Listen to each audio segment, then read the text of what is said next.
Hello, everybody, and welcome back to Expert Examiner IELTS. My name is Glyn, and in this video, we're going to give some feedback on Shakib's speaking test. So let's get straight into it.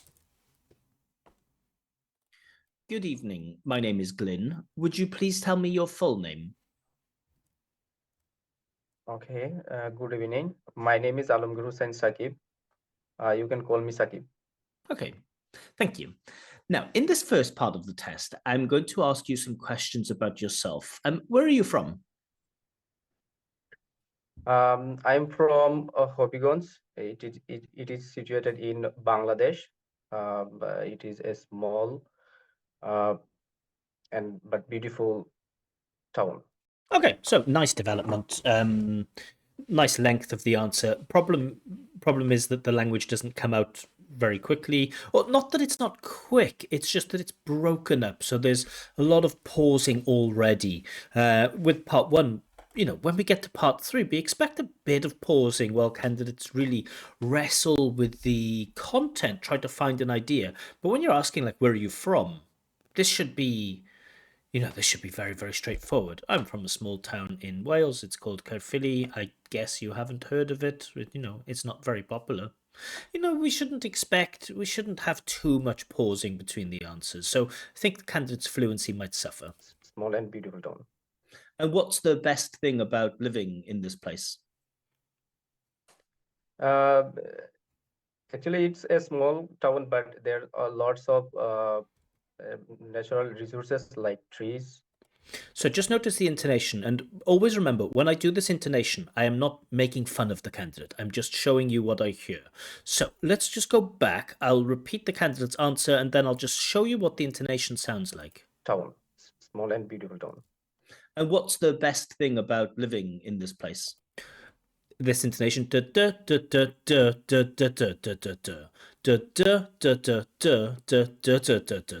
You can see a small variety of tones there.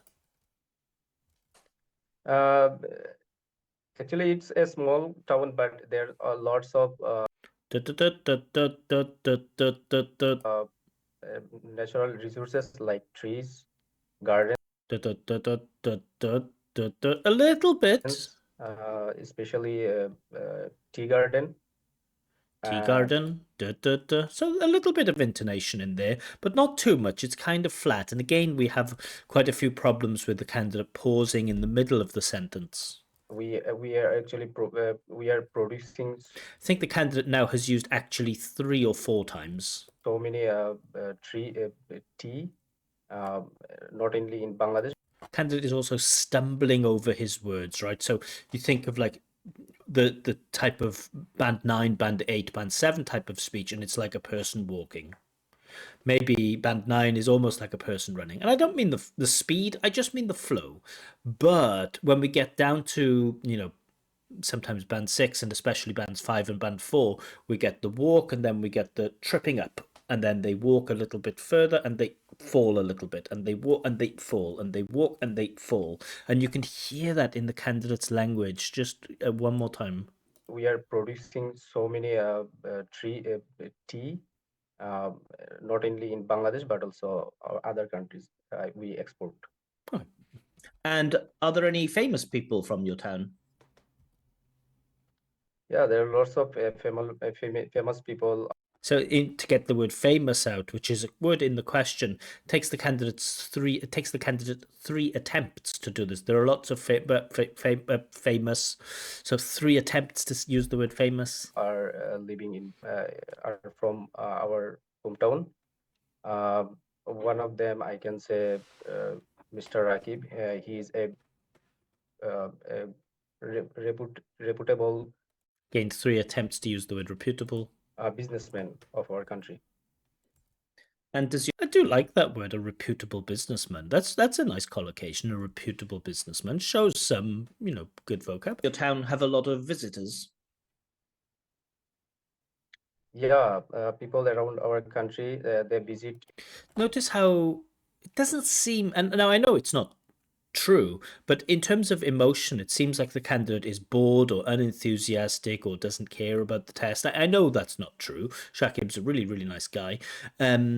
But sometimes with our intonation, when we are in a situation where we feel nervous or we're speaking another language, the first thing that drops is usually the tone. And I don't mean necessarily intonation.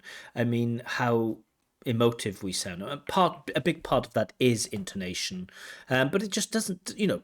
Just listen to this candidate's response again. Does this sound like a high energy, enthusiastic candidate? of our country. And does your town have a lot of visitors? Yeah, people around our country they visit in Hobbygonj, and because it's there are lots of tea gardens all over countries. People love.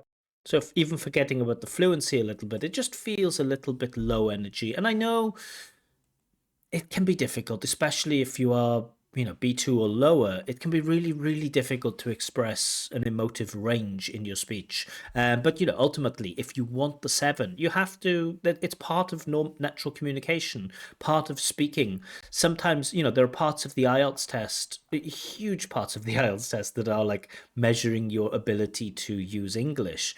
But there is also a part of this which is being a good communicator. And typically, people who are good communicators tend to get the most out of their language. If they're very good communicators in their first language, some of those skills carry over into the second language, especially when it comes to pronunciation. Just feels like the candidate might be an introvert and, is keeping things close and just giving the minimum information without going further with any range of emotion. To visit there. Let's talk about memory now then. What kind of things do you have to remember every day?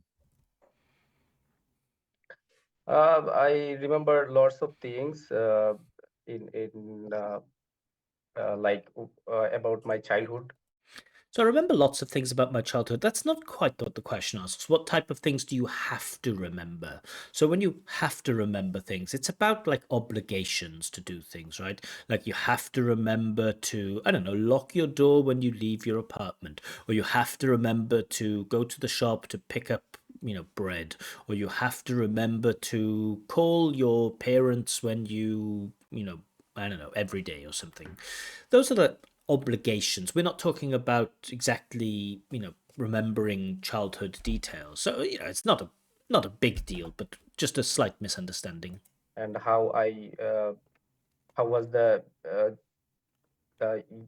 how was the time Candid is really struggling with fluency here. when I was child, and about my friends who are actually right now are Get another actually. not close to me.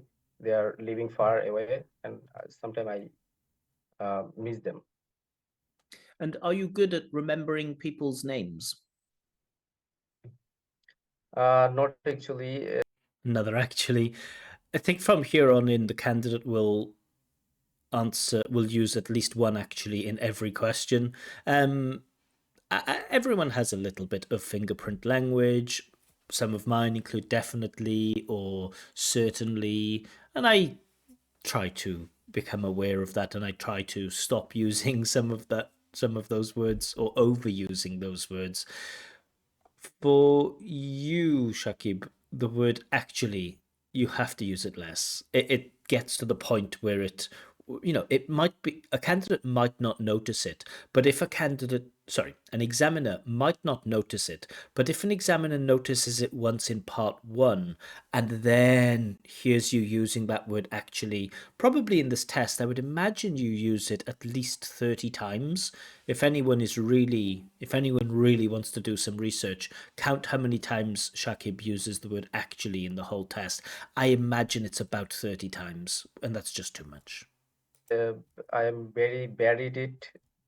Whenever I'm actually teaching in a high school, sometimes I forgot to call my students. Uh, so it's quite Sometimes I forgot to call my students. Sometimes I forgot what my students are called. How, what to call. Yeah, just sounds strange. What my students' names are. tough for me. It's And apart from names, are there anything? Are there any other things that you sometimes forget? Examiner has a small breakdown there. Are there any other things? So, candidate expert examiner Glyn, you must do better. You're reading from a script. Sometime actually I forget Sometimes, sometimes.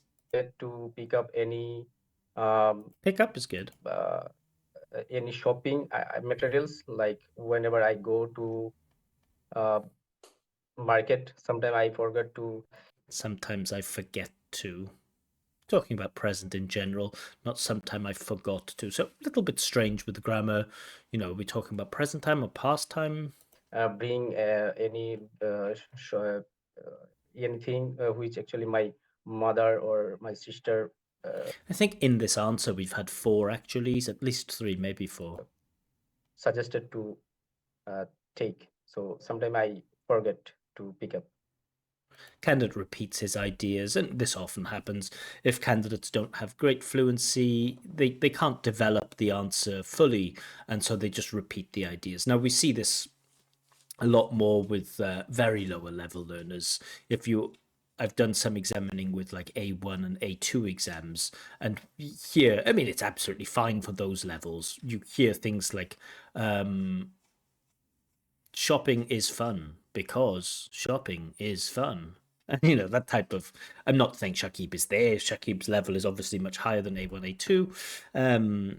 But that is something that we tend to realize, to notice that when candidates don't have enough language or enough vocab to extend their answers or to go into detail, they just repeat answers. And Shakib does a little bit of this. Now let's move on and talk about tea and coffee. How often do you drink tea or coffee?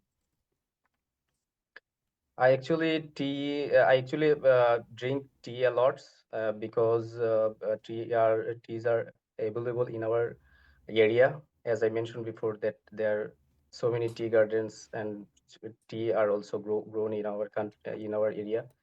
Nice attempt at the passive. T are also grown. It should be T is also grown. So T is an uncountable but singular noun. T is grown. So kind of just shows an awareness of passive, but doesn't have enough knowledge of nouns really to control that grammar. But okay, it's understandable. I regularly take tea. Um, Yeah, this word regularly is so difficult to pronounce, right? There are some words like rarely and regularly that are so difficult to pronounce that I just recommend finding a synonym. So instead of saying regularly, say frequently, often, usually, really often. I like really often. It's a nice adverb combination. Instead of rarely, you can use hardly ever. I think hardly ever is a much more natural alternative. And these words rarely, regularly, they're so full of R's that they can be really difficult. So, find synonyms for them. It's an easy hack. especially in the morning, whenever I take my breakfast. After that, I take uh, I take my breakfast. Have breakfast is better. I have uh, breakfast. teas. I take my teas. I don't know. Take some tea, have a cup of tea, have some tea. And do you have any favorite kinds of tea? Um, it actually, Still getting those actuallys in. I have been, I think my estimate of 30 actuallys in the whole test is a little bit conservative. I think there are probably maybe even more.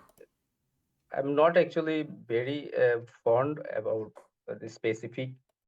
Not fond about. So I'm not fond of. I don't like the construction fond of. I feel like it's old fashioned. I feel like it's just a lazy teacher's approach to paraphrasing. Oh, don't use like, use fond of. You'll get more marks. Well, I don't know. But the construction is to be fond of something, not to be fond about something. uh, teas, but my mother, who actually made tea for me, My mother who actually makes tea. So again, present simple. We would expect candidates who are aiming for a score of 6 or above should demonstrate a pretty consistent use of present simple. I don't expect them to be perfect. Everyone slips from time to time. It's very easy to miss or to use the verb to be sometimes when you don't need it, but we want that to be rare. Um, yeah, but my mother who make tea, my mother who makes tea. Yeah, it's present simple. It's very, very basic grammar. We should learn it. I I love I love this. Okay, thank you. Now, in this next part, all right, so what can I say? Candidate's grammar is about 5. More or less, it's okay. There are some attempts to use a wide range of structures, but not really enough control, over the verb to be, over countable, uncountable, singular, plural nouns a little bit. And also that mistake with present simple, a little bit of mixing up between past and present. So for me, the accuracy, the lack of control kind of pulls it down to a 5. Candidate's vocab is probably his strongest point, and there might be enough for a 6. Even Candidate possibly has enough vocab for a 7, but looking more like a 6 at the moment. Fluency is the big killer. So fluency, the candidate's unable basically to deliver one sentence unless it's a very short sentence. The candidate cannot deliver one sentence without a mid-sentence hesitation, without reformulation, repair work, disfluencies, fighting over his language, and that's a noticeable problem that puts strain on the listener. In terms of pronunciation is generally very clear, but sometimes because of this hesitation, sometimes chunking is a little bit inappropriate, and intonation is also flat. So for me, there isn't enough intonation even for a 6 yet. Maybe I think his ceiling for pronunciation is a 6, but that's looking more like a 5. So the candidate's looking like a candidate who's 5.0. And one thing I do that's not really in the criteria exactly is thinking of the test as we know IELTS is a multi-level test.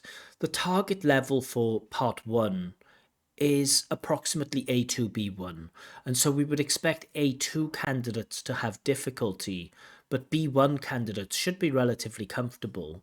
Now, in part 2, we go up to B1, B2, where B1s find it difficult and B2s find it relatively comfortable. For me, it's not clear that the candidate finds part 1 all that comfortable. He's reasonably comfortable, but for a B2 candidate, you really would expect part 1 to be a breeze. It should be really quite easy for a B2 or above candidate. Maybe for a 5.5 it can be difficult, but certainly for anyone that's band 6 or above, part 1 should be straightforward. But okay, let's get into part 2. The candidate is required to describe a risk that he took. Of course, all of this is in the past, so there is an opportunity to exploit past time constructions. Most candidates don't do that. I don't think they think meaningfully in terms of the grammatical opportunities that questions invite. And that's okay. You can approach this test in a natural way. That's fine. But let's see how the candidate manages. Because he had difficulties in part 1, I'm not expecting greatness in part 2, but let's see. In a Sorry, let's go time, back. yes, sir. Actually, a time when last And of course, the candidate starts with actually. year, I can say, I Now, notice we've already had quite a few words, and I still I just get into that point quite quickly. I think it's been about 10 seconds that really are wasted. one of my friends suggested me to admit in a One of my friends suggested me to do something. So suggest somebody to do something just isn't used in English. I have heard a few people using it, but according to our grammatical rules, suggest somebody to do something isn't the construction. We have some verbs like this: advise somebody to do something, tell somebody to do something, ask somebody to do something, want somebody to do something, but suggest isn't one of those. My friend suggested me to do something. After suggest, we often use subjunctive, or like my friend suggested that I should do something, or just suggest doing. My friend suggested enrolling in this course, but not suggest somebody to do something. And also, what did he use? Admit? time Let's see. when last year, I can say, I one of my friends suggested me to admit in a One of my friends suggested me to admit inner. Yeah, admit is the wrong word here. In a computer-based course. Computer-based course. What do you mean? Is it a course that is online? When you say computer-based course, do you mean you're learning about like information technology, IT? Not immediately clear what you mean here. Hopefully you'll explain. And after that, I enrolled the course, and uh, without any preparation, actually, I uh, I started the course. And Again, probably noticed candidates fighting over his language. when the examination actually came, I didn't actually um, I think they actually counted on about 4 or 5 now. prepare myself properly, and as the exam Yeah, it's just there are just too many disfluencies there. And of course, the natural question a candidate would probably ask is, well, how do I fix this? How do I fix these disfluencies? And my answer is always the same. My YouTube role here is to be an examiner to show you what scores you would get in IELTS and why. My job here isn't to be any person's specific language coach. A lot of people write comments like this, like, how do I improve my grammar? It's like, well, that's a teaching or pedagogical or a coaching question. So I'm not going to offer, I don't know what might work for Shakib. Certainly, there are many approaches to tackling fluency. There are many. First of all, you have to diagnose why it happens. After you've made the diagnosis of why it happens, only then can you put the strategy together. I don't know why Shakib does this. I don't know if it's a lack of grammar and vocab. I don't know if it's because he's nervous. I don't know if it's because it's a test and he's trying to use more difficult language than he normally would. I don't know if it's because it's an online call and he's more comfortable face to face. Who knows? But in order to fix that fluency, you have to diagnose the problem. You have to understand why the problem happens and then make your strategy. But again, that's not my job. Well, it is my job with my students, but it's not my job on YouTube. was also quite expensive. The examination was also quite expensive for me, even though I think I'm just going to let this play through for most of it. I don't think I'm going to pause much more. I just want you to hear.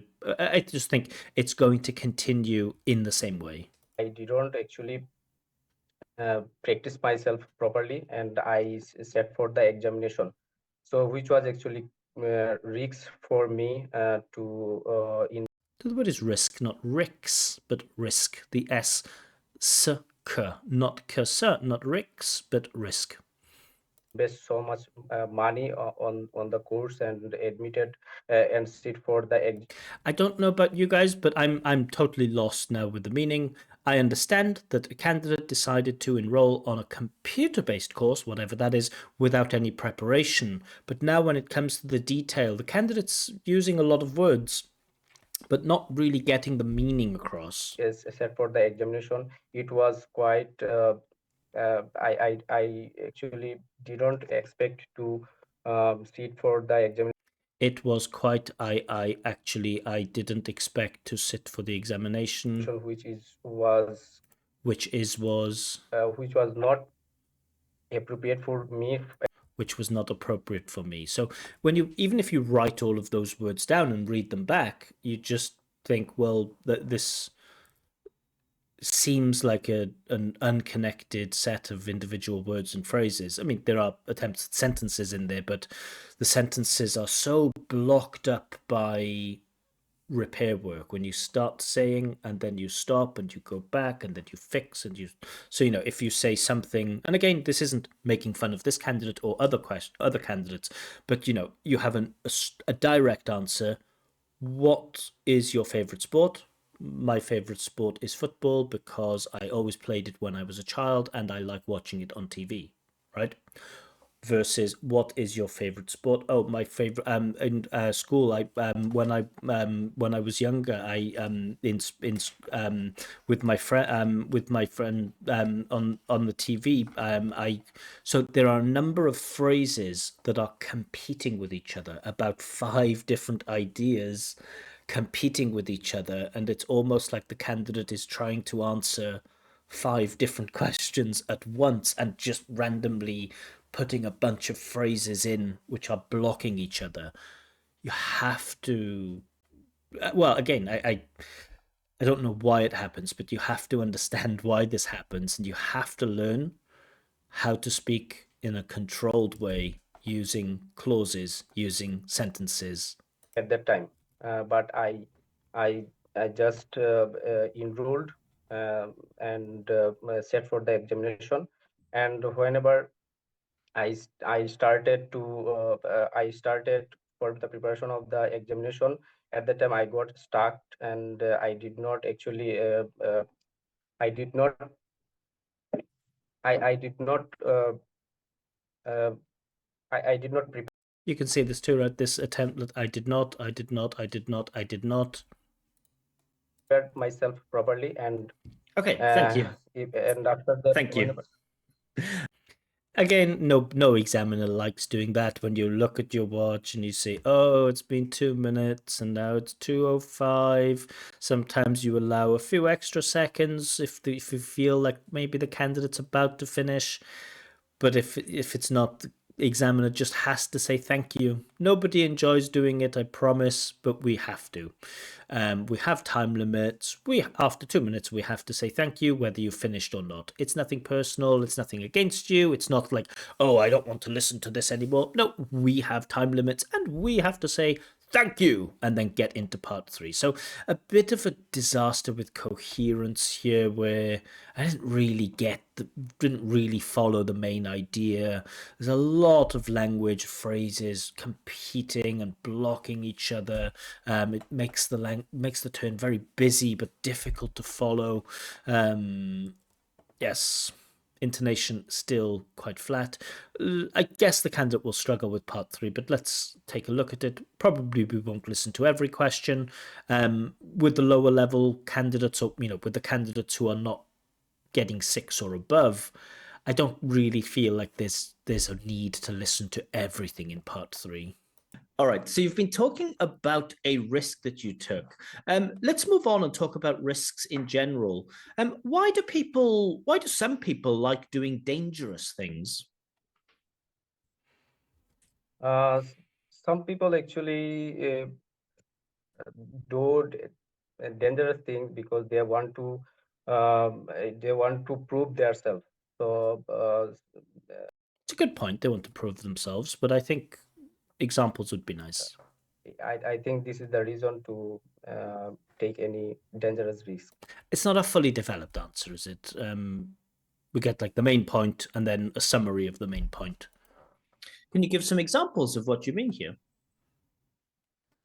Is, I can say that one of my friends who was actually curious about hiking, That's a good example. and even though he was not actually Even though he was not, I don't like the actually, but even though I like, a good hiker, and he did it without that's good intonation. He did it without any. uh, any help of others. So eventually he got injured. Mhm. In general, do you think taking a lot of risks is something positive or something negative? I think taking challenges is quite good to become familiar with every situation of life. But dangerous before taking any dangerous risks, I think that Risks.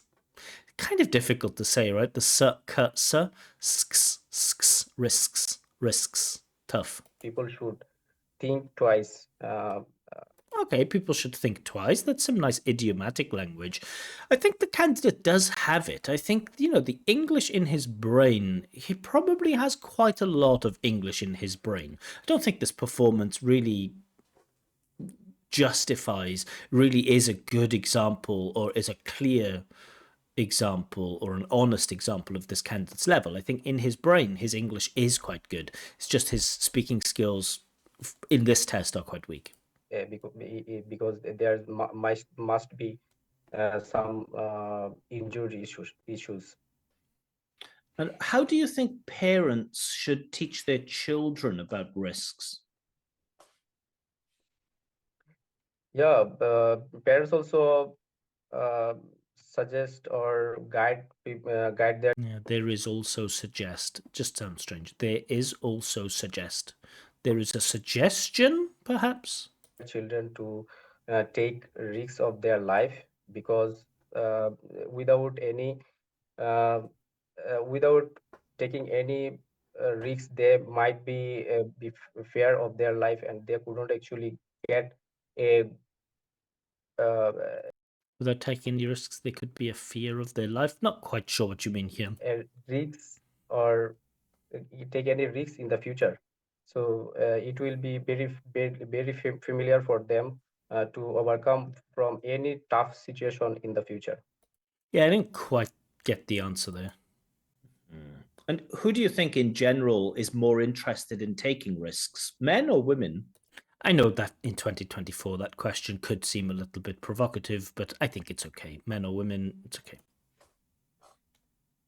I think men, women are no, I think that women are mostly trying to do casual things, but especially men, Some examples would be nice. I don't know exactly what you mean when you say casual things. they uh, they actually like to take any adventure. But nowadays it's quite Yeah, again, just some more examples or something, some details could be nice. similar, because more and more women are going to outside, wherever they want to go. So Okay, it's a fair point. I think I think we'll do one more question. uh, it's quite similar. Let's talk about financial risks now. In some countries, betting or gambling, like going to the casino, for example, is illegal. Do you think it should be illegal? Yeah, I think it should be illegal, because there is lots of financial issues are involved. People There's a lot of financial something involved. because there is lots of financial issues are involved. There's a lot of financial insusa involved. I just didn't get that word. People can't actually uh, I got the word actually. I understood that one.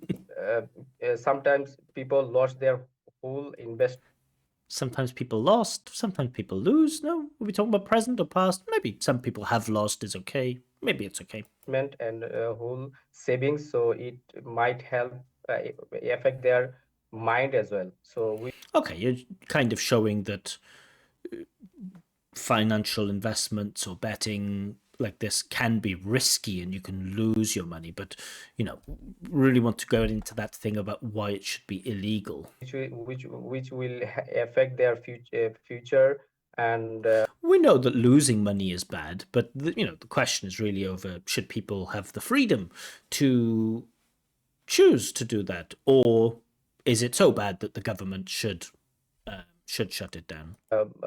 this for this reason, so many people actually can't handle those situations. For example, one of my friends who Okay, and then the candidate goes into quite a long personal anecdote, and I think that was the last question. Candidate just goes on a little bit more, but I think we have enough evidence now to award marks. So I don't think it's particularly difficult. I'm going to be quite harsh with fluency and coherence, and I'm going to say that it's 4, simply because you seem you seem unable to produce even one sentence without breaking down and reforming. Just seems every sentence has a breakdown and a reformulation. Sometimes coherence is lost when your language is so busy with competing ideas. So I mentioned this thing with competing ideas. It seems like you're trying to say too much and you can't just focus in on one idea and explain it, it seems like you have like quite a lot of chaos. And so that makes some of your answers difficult. Some of your discourse markers are fine. The length of your answers are fine. Your willingness to speak at length is fine. But the coherence is just poor and there are too many breakdowns. So sorry about that. Lexical resource, I think I will award the 6. There are even flashes of 7. So in general, you have enough vocab to speak about a range of topics. However, some lexical items sound a little odd. Like using suggest as a noun, or I admitted a course, or something like this. Like sometimes some of those collocations are not quite strong enough for a 7, but in general, your vocab is probably your strongest point. Grammatical range and accuracy, I'm going to give a 5 for this too. While you do show some range of grammar, especially with sentences, the control, your accuracy, the control of this grammar is very faulty, with frequent mistakes, with even very basic grammar. You know, present versus past, using the present simple, how to use the verb to be, singular nouns, plural nouns, countables, uncountables, this very basic type of stuff. There's not, I can't say that you reliably and consistently accurately produce that. So for me, it's a 5. And pronunciation, I'm going to give a 5 for this too. So in general, you are intelligible, meaning it's easy enough to understand everything that you say. Some words are lost due to mispronunciation, but this doesn't happen very often. One major flaw, one major weakness is a lack of intonation. It just sounds like everything is flat like this a little bit. And again, please don't think that I am trying to make fun of you. I'm just trying to show you that the language sounds a little bit like this. So that's how your tones at least sound to me. There are small flashes of intonation, but for me, not enough to push it up to a 6. And so for me, it's 5. And so overall, we get a score of 4655, which gives an overall score of 5.0. That puts you at high intermediate, high B1, and I think that is fair. I think your speaking level in this performance was reflective of a B1. Now, your overall English level, are you a B1 English user? I think no. I think you're probably higher than this. I think you probably do okay in the listening and in the reading. You'll probably get B2, overall, probably. But for me, this performance is 5.0. Areas of improvement. I think, first of all, and I mentioned it during the test, you have to diagnose your fluency problems. So you have to understand why this happens. Why do you do this? And think about, even think about it when you speak to your friends and family in your first language. Does this happen to you when you speak in your first language? Certainly it does with many people, and it used to happen to me a lot. Teaching helped me. Teaching really allowed me to see what my students could understand and what they couldn't, and it forced me to speak in a more controlled and clear way. Now, some people say that my speech now is too slow. It's too deliberate. It's too mindful, that I'm focused on every word. But I like how my speech sounds now, because I like it when people understand everything that I say, even if I don't sound, like most native speakers talk like that all the time, like, what's going on? I like the fact that my language is quite clear. So the first step for you is to diagnose your fluency problems. Without that, you're not going to be able to show vocab or grammar or anything else. I also think you should probably focus on general English. I think you do have enough vocab just to get into IELTS if you want a 6. But if if I were your like language coach, and I'm not, but if I were your language coach, I would say, okay, let's put IELTS to one side for, I don't know, 3 months or 6 months. Let's diagnose you as a language user. Let's see what you do well. Let's see what you do not so well. And let's try to fix some of those problems, not through the lens of IELTS, but through the lens of a person that uses English to communicate. So that's what I would be focusing on. And then when it's clear that you have those errors with grammar, with those basic present simple stuff, I would be focusing on getting present simple, past simple, present continuous, future with will, future with be going to, some other modal constructions, just those very basic A2, B1 points of grammar to make sure we get those things solid. Because if we get those things solid, it'll push you to a 6 for grammar eventually. Yeah, and it might, a bit of grammatical focus might make you speak in a more controlled way too. Understanding what sentences are, what clauses are, what are the different parts of speech, what is natural word order in English, all of that stuff I think can help.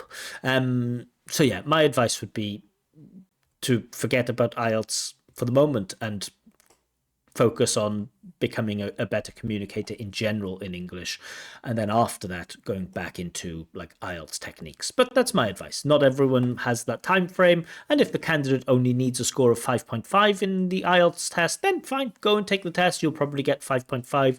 If you take the test tomorrow, you'll probably do it. Yeah, so that's my advice and that's my breakdown. Yeah, I hope you enjoyed this breakdown of this candidate's language. Oh, one other point I should probably mention is please reduce the number of times that you say actually. It's just painful after when you notice it and then you hear it every time. It's like, oh no, no, no, no, no. So yeah, reduce the number of times that you say actually. Yeah, as I was saying, I hope you enjoyed this breakdown of this candidate's speaking test. And again, this is only a critique or an assessment or an evaluation of this candidate's speaking in this speaking test. It is not an evaluation of Shakib as a person. I am not judging if he is smart or not smart. It is not even a judgment of Shakib's English level in general. Right, Shakib might be good, might be fine with English when he's speaking to his friends. He might have been tired, he might have been nervous. There are a number of reasons for this. So I don't know. All I can say is this is how I, as an examiner, assess Shakib's performance in that 15-minute window. It is a judgment about nothing else, just that language in that 15-minute window. That's the judgment. But if you would like me to judge your English in an IELTS speaking test context, or if you would like me to check your IELTS writing, you can request this on my Telegram channel. A link to my Telegram channel is given in the description below. But for now, I will leave it there. Thank you very much. Go Lions!